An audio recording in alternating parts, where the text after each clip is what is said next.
গতকাল জামায়াত তার একটা পলিসি দিয়েছে, দেশকে কিভাবে দেখতে চায়, নির্বাচিত হলে কি কি করবে। বিস্তারিতভাবে দেখার চেষ্টা করছি। খুবই লম্বা একটা সেশন ছিল, খুঁটিনাটি নিয়ে কথা বলবো।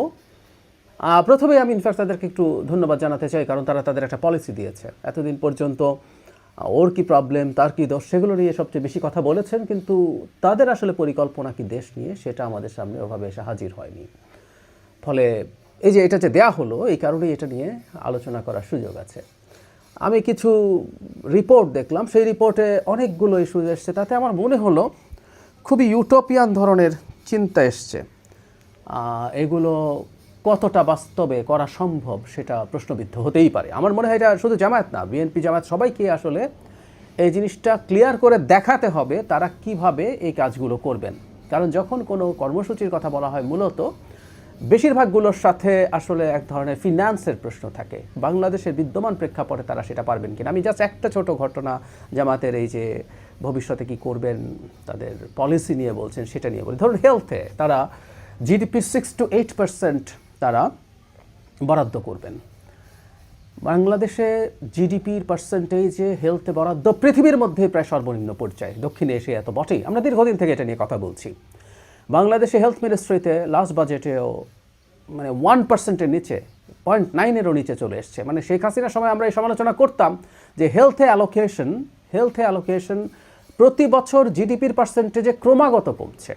একটা অঙ্কে বেশি দেখা যায়, কারণ জিডিপির আকারও বাড়ে, কিন্তু জিডিপির পার্সেন্টেজ যদি আমরা চিন্তা করি সেই ক্ষেত্রে সেটা ক্রমাগত কমছে, সেটা আমরা দেখাতাম। মানে এখন 1%-এর নিচে একটা জিডিপি গ্রোথের ব্যয়কে তারা 6 থেকে 8%-এ নিয়ে যাবেন, কিভাবে সম্ভব? ফিনান্স থেকে আসবে, লাভ হবে কিনা? তুলনামূলকভাবে বিএনপিটা যদি বলি, তারা 5%-এ নিয়ে যাবেন ধাপে ধাপে বলছেন। ইনফ্যাক্ট 5% এই যে বলছি, এটার একটা ভিত্তি আছে। WHO মনে করে আমাদের মতো দেশগুলোতে জিডিপির 5% স্বাস্থ্যের ক্ষেত্রে যদি আমরা খরচ করতে পারি, এবং সবচেয়ে জরুরি কথা সেটা ঠিকঠাক মতো খরচ করতে পারি, এফিশিয়েন্টলি পারি, দুর্নীতি নষ্ট করতে পারি, তাহলে সেটা আমাদের সর্বজনীন যে স্বাস্থ্য সুরক্ষা সেটাকে প্রায় মোটামুটি নিশ্চিত করবে। সো আমরা এই ক্যাম্পেইনে আছি। ইভেন বিএনপি যে বলছে 5 বছরের মধ্যে এটা 5%-এ নিয়ে যেতে পারবে, আমার কাছে এটাও সঠিক বলে মনে হয় না, এটাও তারা পারবেন বলে মনে হয় না। কিন্তু তারপরে এর মধ্যে একটা বাস্তব চিন্তার জায়গা আছে, কারণ তারা ধাপে ধাপে কাজটা করবেন। জামাত স্ট্রেট অ্যাওয়ে বলে দিচ্ছেন 6 to 8%, মানে 8% যদি সর্বোচ্চ তারা করেন তাহলে কি দাঁড়ায়, বা শুরুতেও 6% যদি করেন কি দাঁড়ায়। বাংলাদেশের সরকারের যে আয়, মানে প্রত্যক্ষ পরোক্ষ কর মিলিয়ে, সেটা জিডিপির 10%-এর নিচে। এটা মাঝে মাঝে 9-এ নেমে যায়, 10 সর্বোচ্চ। মানে সাউথ এশিয়াতে এটাও সর্বনিম্ন।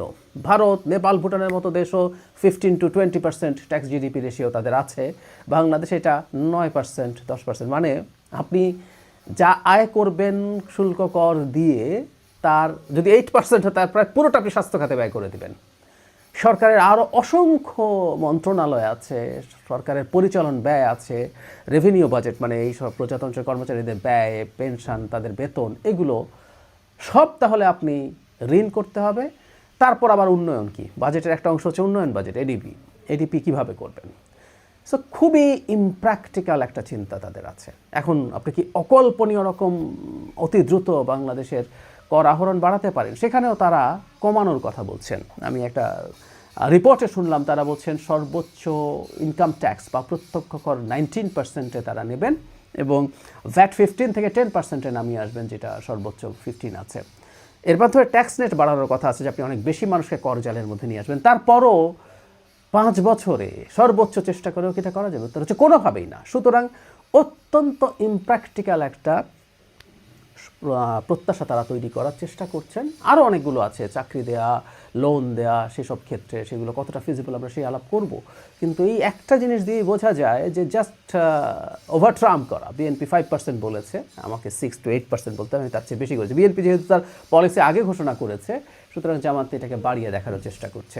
আমাদের আবারও বলছে, শুধু জামাত না, বিএনপি যা যা বলছে, সে যা যা করতে চায়, সে ফ্যামিলি কার্ড করতে চায়, তার ব্যয় সংস্থান থেকে আসবে, সে যে অনেক অসংখ্য কোটি চাকরির কথা বলছে, সেটা কিভাবে তারা এনশিওর করবে, সব ব্যাখ্যা আসলে জনগণকে দিতে হবে। জনগণ যাতে জাস্ট ফাঁকা বলি না শুনে ইনফর্মড ইনফর্মড ডিসিশন নিতে পারে, সেই ব্যাপারটা জরুরি। তো জামাতের ক্ষেত্রে হোক আর অন্য যে কোনো দলের ক্ষেত্রে হোক, আমরা আমাদের দিক থেকে এই প্রশ্নগুলো জারি রাখবো।